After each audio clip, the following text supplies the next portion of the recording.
Did you start already? Yeah. Okay.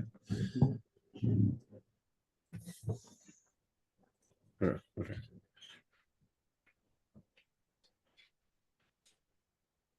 Okay.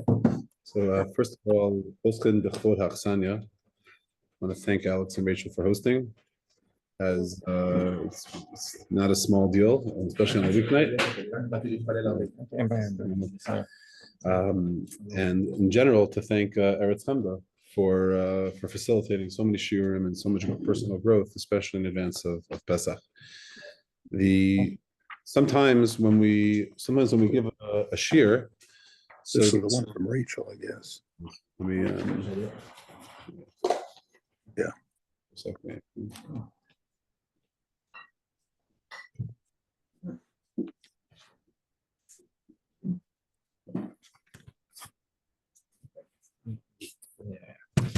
Second, chat participants. Mute all. No, don't allow them to mute all. Yeah. Thanks. Okay. Sometimes when we give a shiur, and give shiur in a community a lot. So there's a goal that I have. I have a beginning, a middle, and an end. And so when my father Zechron Baruch used to say, you can tell them what you're going to tell them, you tell them, and then you tell them what you told them. And so that's sort of the goal. But then there's sometimes when I learned from my Rabbi, Rav Meir Tversky, a number of years ago, that's not the case. But sometimes when we give a shiur, and you'll understand here why this is the case.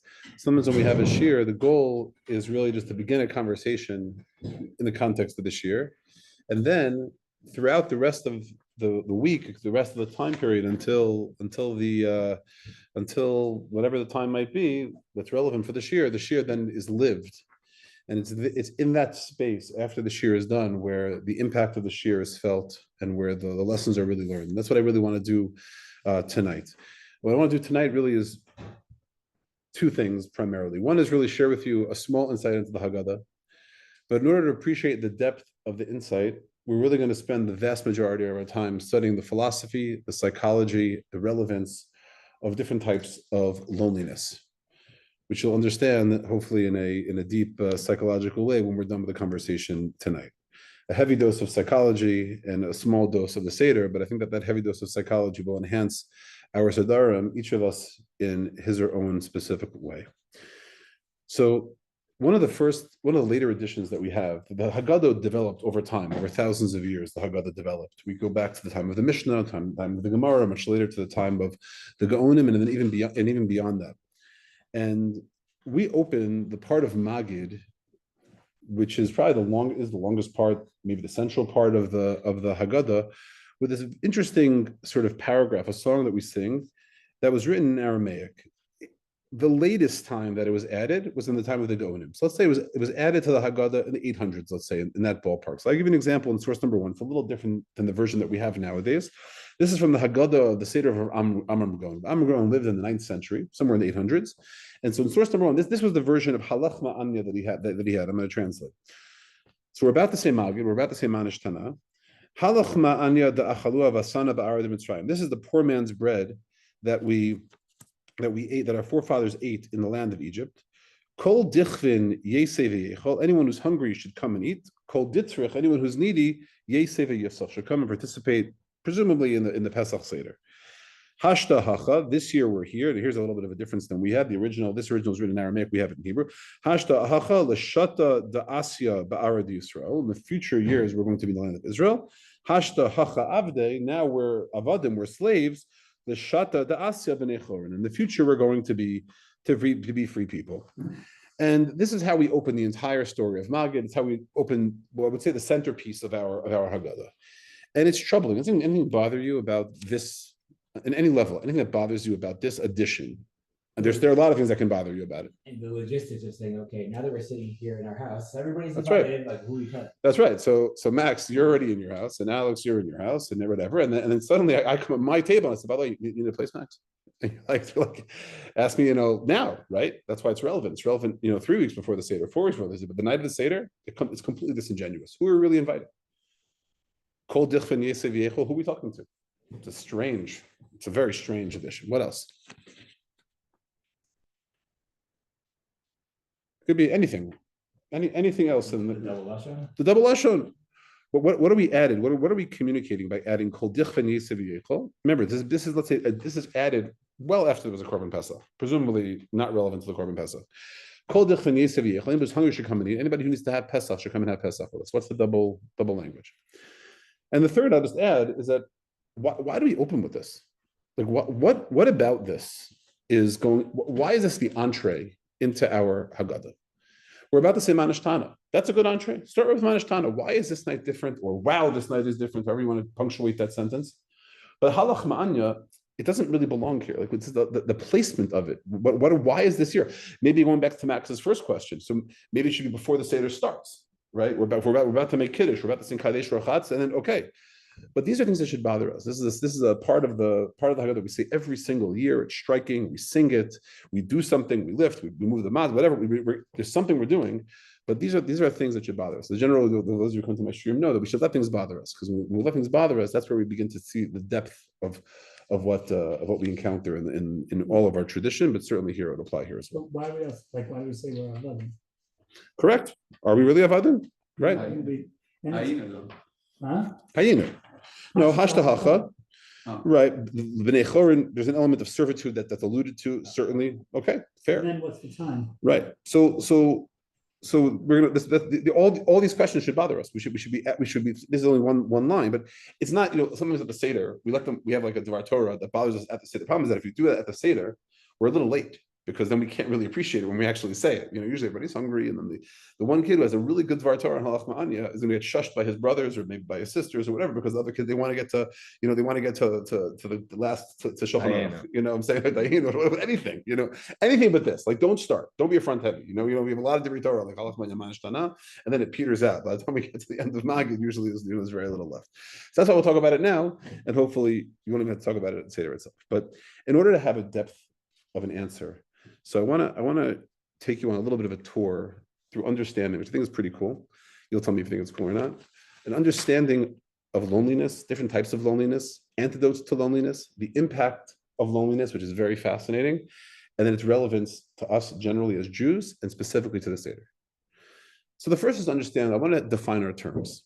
There are different types of loneliness.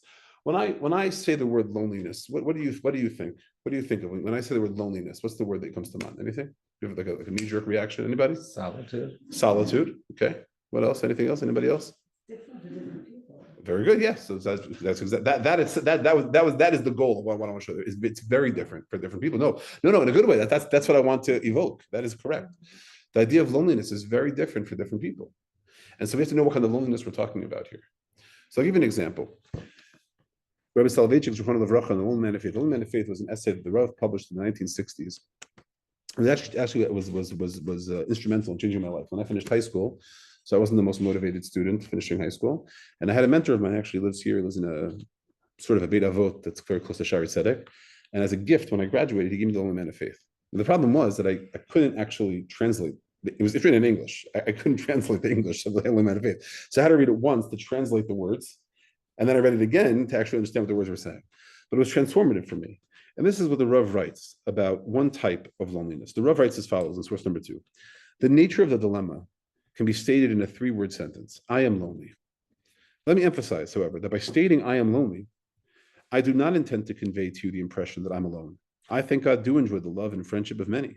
I meet people, talk, preach, argue, reason. I'm surrounded by comrades and acquaintances, and yet companionship and friendship do not alleviate the passional experience of loneliness which trails me constantly. This is what we call an existential loneliness, a spiritual loneliness. It has to do with one's reflections on life, the way that they live their lives. Some people experience it, some people experience less, some people experience it more. The Rav was noted because of the Sefer, because of Lonely Man of Faith. It's a very powerful, with a tremendous amount of passion, pathos, and energy that the Rav experienced that clearly very deeply. That's one type of loneliness. It's an existential loneliness. And we're not going to talk about that. That's not what we're talking about. A second type is what Alex alluded to, is solitude. Solitude is an isolation by choice. That a person says, I want to be by myself. And we could think you have to know yourself. I enjoy solitude. Some people don't. I personally enjoy solitude. My children make fun of me. They think it's maybe a little antisocial. They're probably right. However, but I do enjoy the solitude. But I came across a quote that was pointed out by Rabbi J.J. Schachter many years ago. It's probably 20 years ago. And an article written by Anthony Starr. Anthony Starr, I think, was a psychiatrist who lived in England. He was writing an article about a fellow named Admiral Richard Byrd. I assume that none of you have heard of Richard Byrd.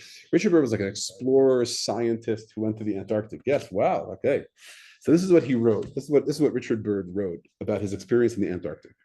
It was one man's desire to know that kind of experience to the full, to be by himself for a while, and to taste peace and quiet and solitude long enough to find how good they really are. I wanted something more than just the privacy in the geographical sense. I wanted to sink roots into some replenishing philosophy. A person can be with themselves, can be by themselves. Being in the Antarctica in the 1930s with no communication, I think he almost died at some point from carbon monoxide poisoning because there were no alarms. He was by himself. That was it. And that's the level of solitude. Rav Tzurish Weinreb, looked under the pioneering rabbis and psychologists, we'll skip the source for now, but it's worth it to read it on your own, expands on it. The idea to be able to choose a thought, to focus on it, and to be able to follow it through by yourself without being interrupted. One of my mentors, he points out that he reads a lot of doctoral research, doctoral papers, theses. And he said it used to be that they were very deep and very consistent. As technology evolved, he and his colleagues could point out almost where in the course of the person's writing he was distracted by like a WhatsApp. You can almost like see like he's going, and then ping, and you could see the guy lost his thought. And that's what we're trying to avoid. That's a separate type of loneliness, solitude. Solitude is something by choice, and it's something that can be alleviated afterward. A person can choose solitude and choose to re-engage in the world around him. So we're not talking about existential loneliness. We're not talking about solitude. What we are talking about, as the great Wikipedia will translate for us, is aloneness. Wikipedia says, the unpleasant experience that occurs when a person's network of social relations is deficient in some important way. And that can mean so many different things for so many different people. And that's what we're going to focus upon tonight. This idea of aloneness, the impact of aloneness, what aloneness does to people, how it affects people in a very deep, in a very, very profound and very well-studied way. They're back. It's after 8 o'clock. They should be in Kikar Paris already. So here we go. So let's look, in order to fully understand what we're talking about, let's look at the antidotes to aloneness. So the Pesach tells us, it's important to understand the context. In the creation of the world, everything was tov. Vayar Hashem ki tov. Vayar Hashem ki tov. Everything was tov until the Torah tells us, Vayomer Hashem Elokim lo tov hayos ha'adam levado aselo ezer kenegdo. A person shouldn't be by themselves. A person shouldn't be alone. They should have some sort of companionship, some sort of partnership. In Pirkei Avos, we say very somewhat famous Mishnah, Aseh l'charav u'keneh l'chachaver. V'havidanes kol adam l'kafsuchos. And it's an incredible formulation. You make for yourself a rav, but you have to buy yourself, acquire for yourself a friend. Now you might think that some of our don't take it literally. You should acquire it in different ways. But I'll tell you something interesting. When I was training, I had a mentor of mine. His name is Dr. Norman Breyer, wonderful psychologist. And he would tell me about some of the cases that he would bring in. He told me once that he was talking about the case that he was dealing with. One of the cases that he brought in was a woman, Rahman al-Islam, must have been in her 50s or 60s, had terminal cancer. There was nothing he could do. There was no cure. It was understood. She understood that was the fate. And as he's telling me about what he's doing in therapy, like we came to the conclusion that really, she was just paying him to be her friend, to be somebody who could listen. It was literally uknei l'chaver. And sometimes as a psychologist, that's what a person needs. A person's coming to say, I just need somebody to talk to. And we'll come back to this in different contexts elsewhere. But that is the role sometimes of a psychologist, but really, it's also the role of a friend. And sometimes we have to pay for it, and we have to invest in it. But it's uknei l'chaver. That's the value of a friend. Because of lo tov hayot adam levado. The Rambam in his commentary on the Mishnah breaks down based on Aristotle, which is unique because it's explicit that he's quoting Aristotle. Everybody knows he's very fond of Aristotle. That was his frame of reference as far as logical thought and things like that. But here he actually quotes Aristotle. He says as follows: "Umat tov ma'amar Aristoteles." Look what Aristotle said: "Ha'ohev echad hu va'ata." They become one. People who love one another, they become one. He breaks down friendship into 3 different categories, and you'll see that each of them serves a different purpose. And it's important to know that we're not talking about anything uniform. That's part of the definition of terms. The first is ohiv toelis. It's utility. I need help. Bobby, can you help me? Can you drive me somewhere? Yes. Okay, great. Can I have you for lunch? It's utility, just for food, not because of company, just because I need a place to eat. That's it. Okay, it's purely utility. But then there's the next level. It is no longer just functional. You're helping me study, you're babysitting for me, whatever. But rather, it's ohiv menucha. There's an element, you provide something for me, a little bit different, a little bit deeper. There's something in our relationship that you provide for me, a pleasure. It could be a husband and a wife. It could be a sense of security and safety that a parent perhaps even provides for a child, or a certain friend provides for you, where you feel secure. That's the next level. It's no longer just purely utilitarian, but there's an added, a deeper level. And then according to the Rambam, the highest level is an ohev ma'ala. It's someone who appreciates the values, the characters, and the virtues in the person across from them, and helps them to grow into that. The example he gives, the paradigm he gives, is one of a Rebbe and a Talmud. That a true Rebbe, a Rebbe who sees the beauty in a Talmud, will look at that Talmud and see the character, see the virtue, help them grow in unique ways. That's the next level. And that's the purest sense of friendship that we have. And each of those alleviates a certain sense of loneliness. Right? I remember years ago, I was living in New Jersey, and I think I had to go to work. Jordana was out, and one of the kids needed to be babysat. I don't remember how many, it was a long time ago. It was probably 10, 12 years ago, and had nobody to babysit. I just needed an ohev toelet. I need somebody I could just call on the spot. Can you come babysit? And even that felt lonely when I couldn't ask. Now, as you get deeper and deeper, the feeling of loneliness becomes deeper and deeper. But those are the types of friends that we're talking about. Each of them provide their own way. But I want to add a fourth level. I want to add a fourth level of the friendship that's the antidote to the loneliness that we spoke about when we started. I came across this. So it's a bit of a painful story, but it's a very powerful story. There's a woman named Marina Keegan. I'm sure no one here has heard of Marina Keegan. She was a graduate of Yale in 2012. And at the Yale graduation, I came across this on a blog many years ago, and it was very striking to me. And I'll tell you why I choose to insert it into my Makomos. She placed on the seats of all the graduates of Yale an essay about the meaning of Yale, what the opposite of loneliness, and what she would miss when she leaves Yale after graduation.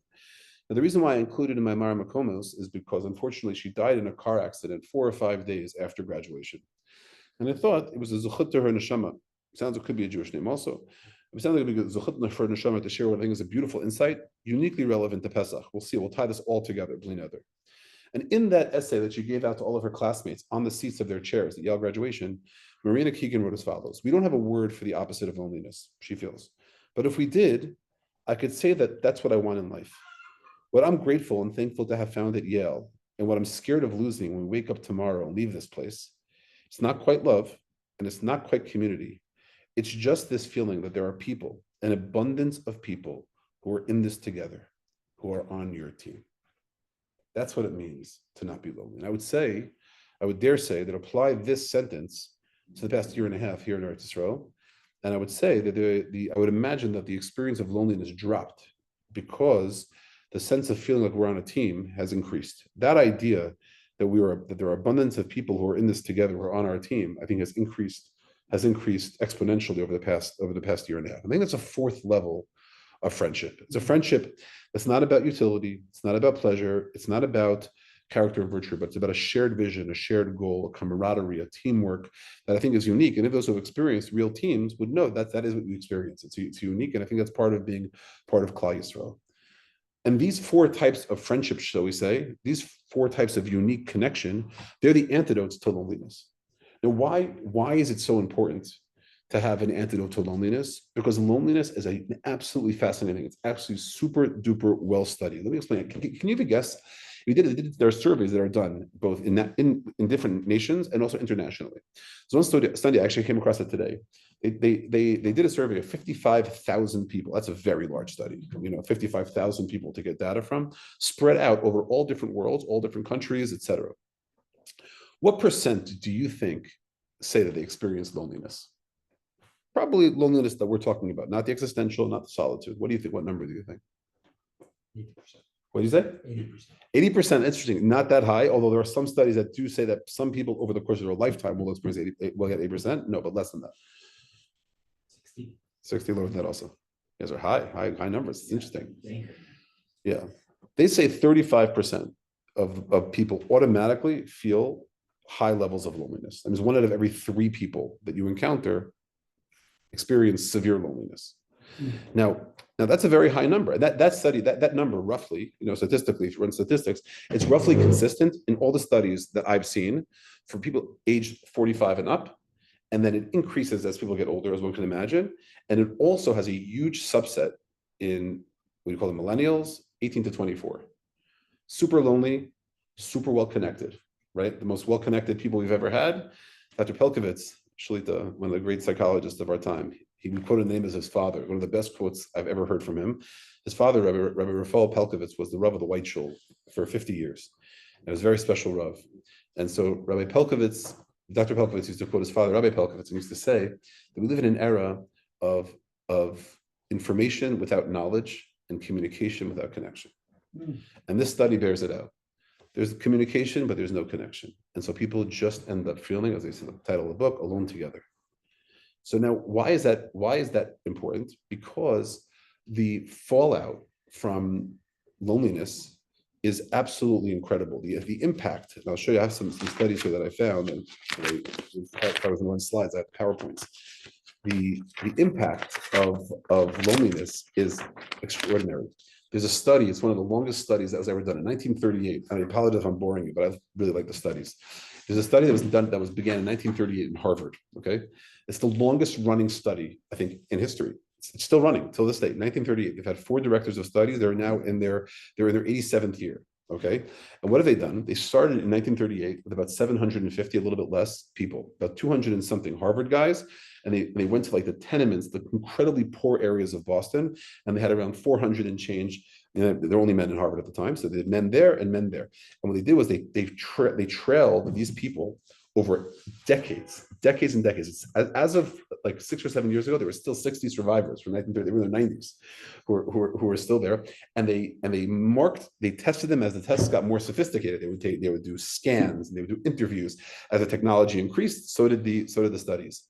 And they tried to control for every type of ailment and so on and so forth. And they felt the greatest risk factor for general health or for the anti-general health was the relationships that people had. It didn't matter about heart health, about cholesterol. They controlled for every other variable. And relationships was the most telling variable as far as whether people would be healthy, whether they would have developed issues related to mental health.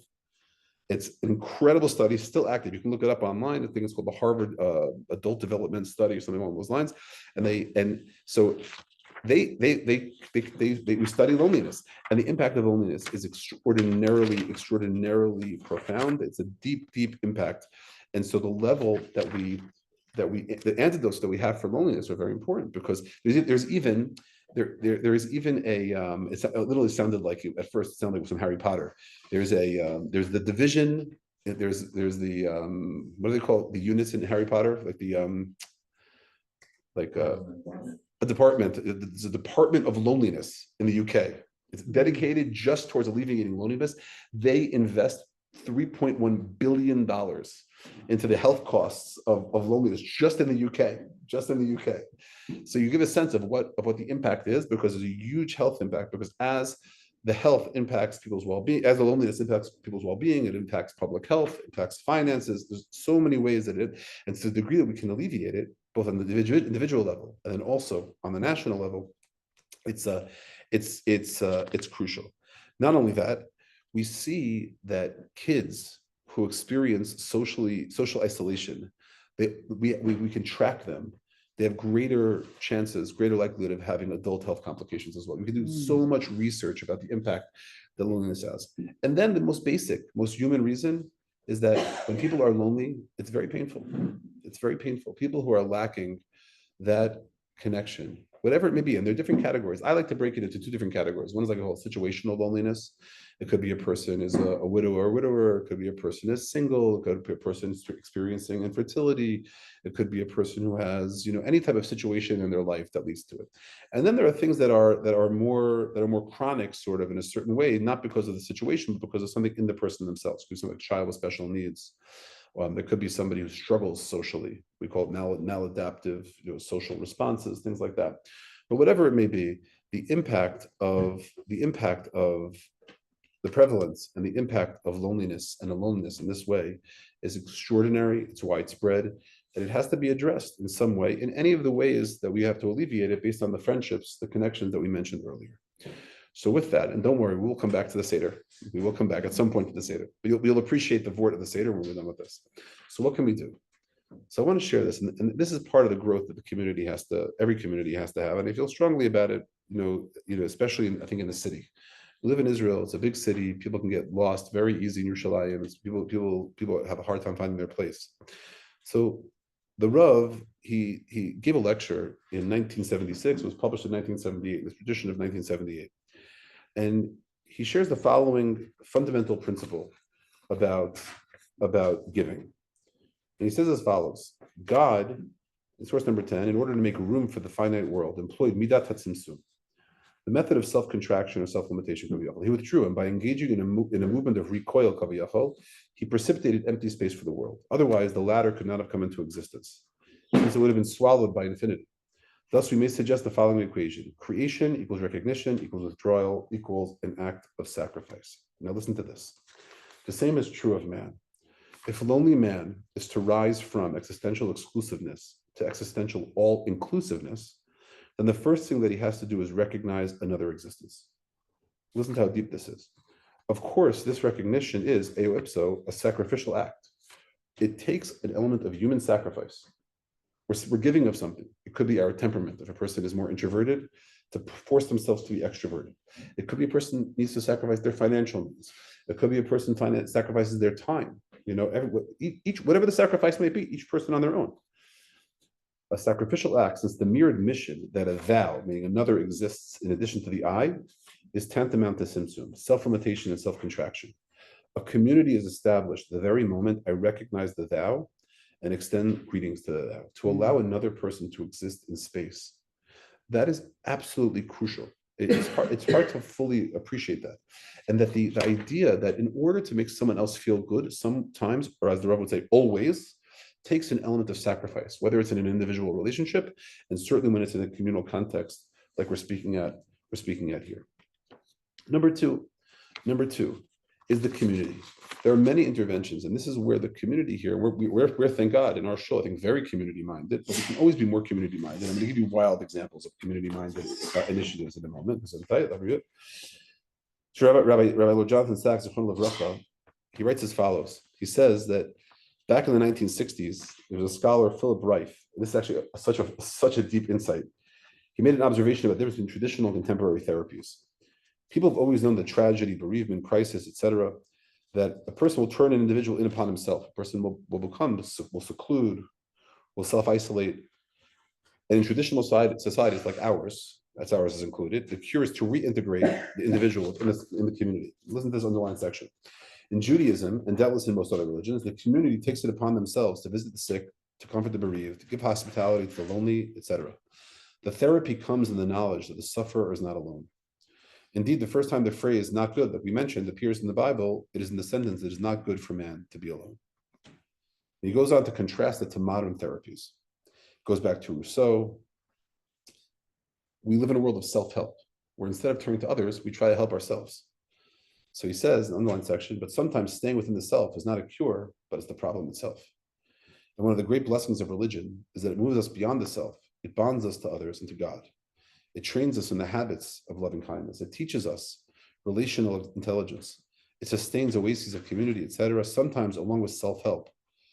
To quote the great Beatles, we need a little help from our friends. And that is a very powerful list. Let me give you an example of what I mean by helping other people. There are wild ways to help other people. Now, there are ways that we know, obviously, inviting people for meals, classic ways, and so on. We'll come back to that. But I'll tell you an example of an extreme way of helping other people. There's a program in the UK. Clearly, they're very lonely, or they're very aware of loneliness in the UK. I don't know. You have to tell me. I don't know. I don't know.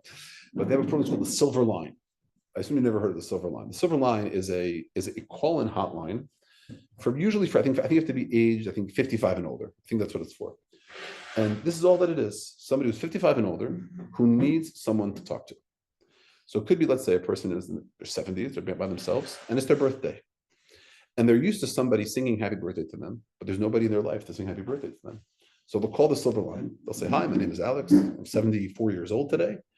And I just really miss, my wife singing happy birthday to me. She's no longer here. Can you sing happy birthday to me? I want to share with you that, hi, my name is Alex. My grandson just got an honor. I have nobody to share it with. He's not here. Da, da, da. Can I share with you that he was just honored? Something like that. That's it. Can you guess how many calls a week did this line get? It's a free hotline. You can look it online. It's called the Silver Line UK. Ready for this? It gets over 10,000 phone calls per week. That's do the math on that, well over 500,000 calls per year, only from people above 55 who need somebody to talk to. That's it. There's nothing else. No therapy. It's volunteer. You can volunteer, not if you can volunteer here, you can volunteer in the UK. That's an example of a community-wide intervention to alleviate loneliness. It's a crazy thing. Now, how powerful is this? Just to give you a sense of how powerful is the alleviating of loneliness. This is actually a wild study. So in the 1970s, there were studies that were done on addiction. And the assumption was that these very addictive drugs like morphine or cocaine, it was unstoppable. And so that led to just say no, whatever. So there's a fellow who came along. His name was Bruce Alexander. This guy, Bruce Alexander, he said, you know what? All of these studies you've done to show how rats can be addicted to morphine, and that they'll literally take the morphine until they die.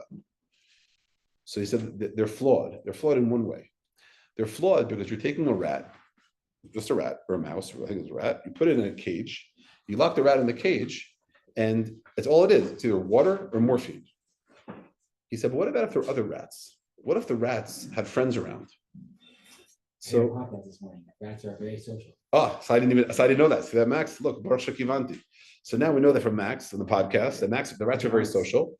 So what did he do? This is no joke. So what did he create? He created something called Rat Park. You can look this up online. Rat Park. He did a study. Bruce Alexander did studies in Rat Park, and he created like a Las Vegas for rats. So he brought a rat and 19 of its best friends, and he put it in a cage. And he had all different activities and slides and food and everything, and also their friends, and also the same things. You could choose water or you could choose morphine. And what he found in his research, and it's controversial research, so you can't, this is his soapbox, so you have to take it with a grain of salt, you have to appreciate where it comes from. But he found that they weren't addicted. He found that the addiction stopped when they were in Rat Park. These very social rats were no longer, the addiction potential dropped when they had a social context. What an intervention to have people around. And I've seen it firsthand. There's this organization that's called JACS, Jewish Alcoholics, Chemical Dependent Individuals and Significant Others. A wonderful organization. I think it's still around. When I was in Smicha, one of my mentors wanted me to attend this organization as a rabbinic observer. I was allowed to go and to watch. I was allowed to sit and listen to people talk about their addictions. And I was Rabbi Alex M. and I watched. And I remember sitting there thinking, they're literally in a room with, not exaggerating, 500 to 1,000 recovering addicts and their family members. And everybody was so supportive. It didn't matter what you say, you were supported. I have an article that I wrote once, and they do a countdown, like who's been clean for a year, for 10 years. And one guy was saying, yeah, 10 years, then 9 years, you're clean for 8 years, sober for 6 years, 3 years, 2 years. They get to months and days. Eventually one guy said, who's been clean for 0 days? And the guy used on the program itself, I think he was the Balkori that morning, and the crowd went wild cheering him on. Because that social support is what made it work, what made it tick. That's very similar to Rat Park. That's the power of a community-wide effort to break loneliness. That's the strength that it has. That's a second category of things that we have to think creatively. How do we break loneliness on a community level, on a family level, and on an individual level? The last, which is a very basic one, and then we'll conclude, and then we'll go back. We'll get back to the Seder. Okay, perfect. Is just to say hi.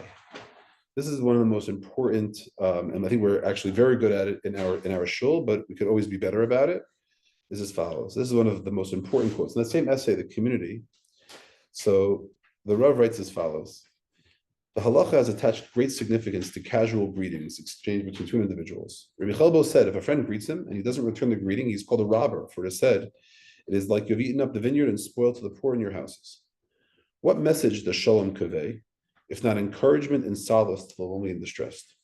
The halacha commands us to return greetings. It's accepted halacha. And in some cases, we have to even extend shalom, even during the recital of Kriya Shema.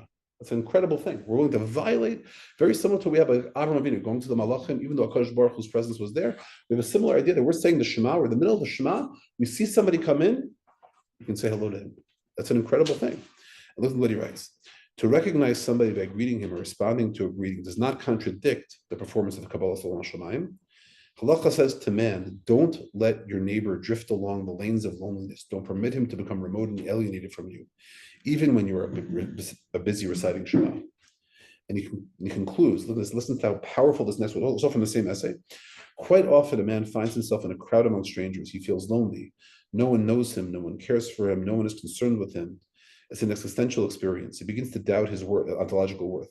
This leads to alienation from the crowd. Right? We've probably all experienced. You walk into a room, no one knows you, and you feel like a loser.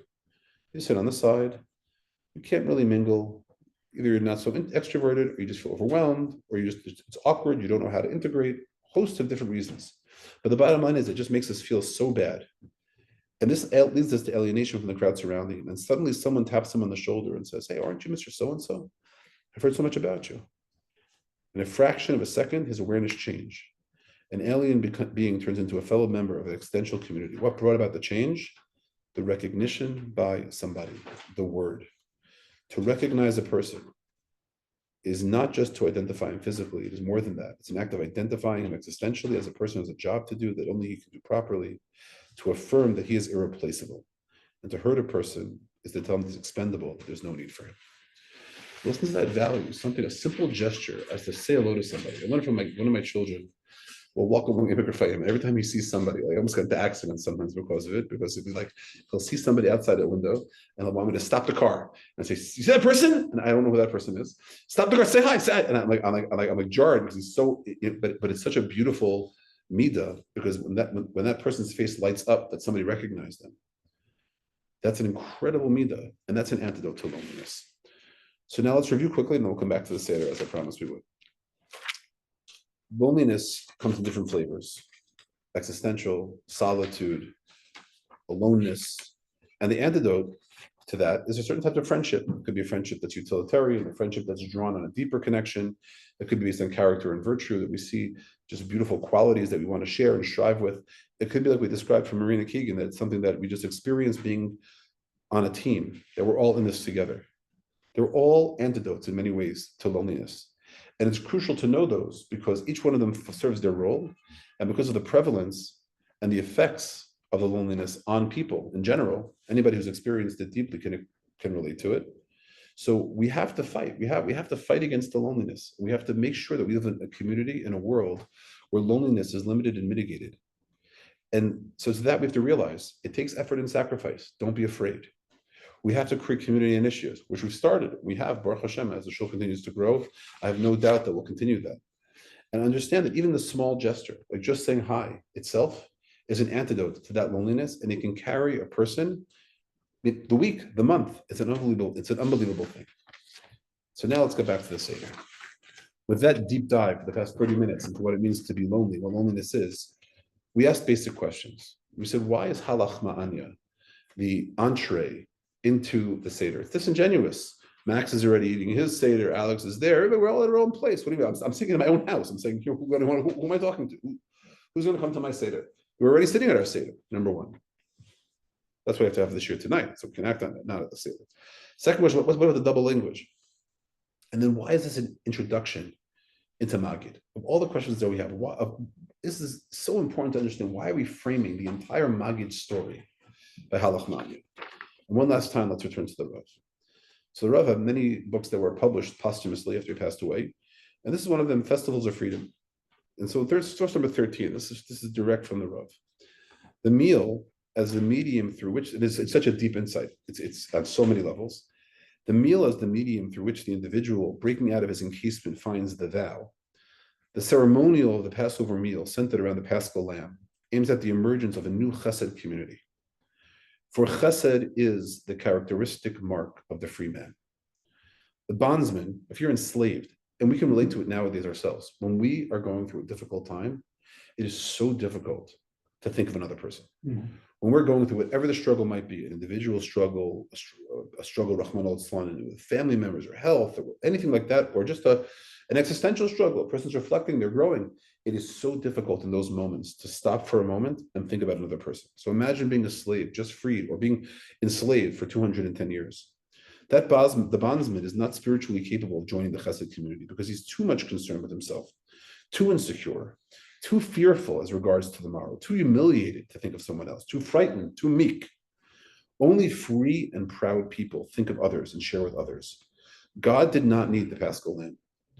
He had no interest in the sacrifice. He simply wanted the people slaves who had just come out of the house of bondage to emerge from their isolation, and listen to this word, and their insane self-centeredness into the chesed community, where the little that man has is too much for himself, where whatever he possesses transcends his ability to enjoy.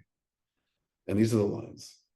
No wonder our Seder commences with a declaration, Halach Ma'anya, this is the bread of poverty. Whatever we possess, even if it's just the bread of the poor, is too much for us. And we invite them all to come and share with us. Let all who are hungry come and eat. Halach Ma'anya di'achalu. This is the bread. And even if it's all that we had, it's not about inviting people. It's about a statement of purpose of what we're creating on Seder night, which is a chesed community. We move from being slaves who can't think of others, very powerful formulation, insane self-centeredness, to each person in their own capacity to saying, I can try my best to think of another person, even if it's just poor man's bread. Kol dichvin yeseh v'yechol. Some people who are really hungry will come to eat, but called ditzrich yeseh v'yifsach. And the double language, even if you're needy in a different way, if you're needy in a way that has nothing to do with food, come join with us on Pesach. And it's that mandate of entering into a chesed community that we frame with the halach ma'anya as the mandate for our Seder. And that's why we begin the Seder that way. It's an expression of the move that we're making at the Seder, an expression of our vision as a people. And if we're blessed to appreciate the nature of the loneliness, the antidotes to the loneliness, and what it takes to help others and ourselves to create context where the loneliness is limited, mitigated, maybe even eliminated, completely gotten rid of, that is the hallmark of the Jewish people. That is what it means to be a free man, to be part of a chesed-oriented community. I conclude the Kasher Zachinu L'Saderoso, literally. We're 3 weeks before the Seder. And as I mentioned when I started, I'm not telling people what to do. But what I can say is we should think about this. And the work that we do is not based on the Shiur here. The work that we do here is when we leave the Shiur. We start to think to ourselves, each person in their own way. Each person's circumstance is different. But Kasher Zachinu L'Saderoso, just like we're able to sit here, organize these thoughts, and present them, Keiniska La'asoso, we should be blessed to actually put it into action, to affect change, to be part of that chesed-oriented community. Wish everybody a wonderful week and a wonderful Chag Kosher V'Sameach. B'ezrat Hashem. Hopefully some food for thought. What do you think the connection is